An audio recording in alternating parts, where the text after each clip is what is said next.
target. The big backfires, Brandon Lawson there looking at the 917, that's the flanker. While David Hans leading. Well done, Figure Limo left to 5-7. Meanwhile, 226 and 83 tangled off those 226's limo in a spin there.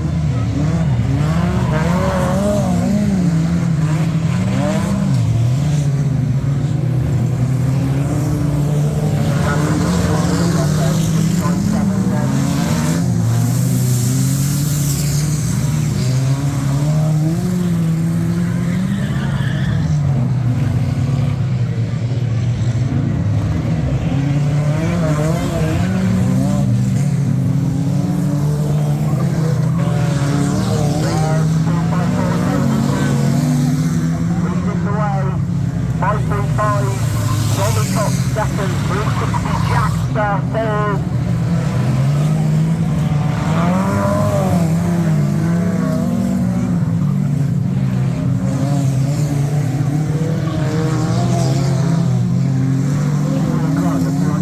There we go, that could go around the corner for them.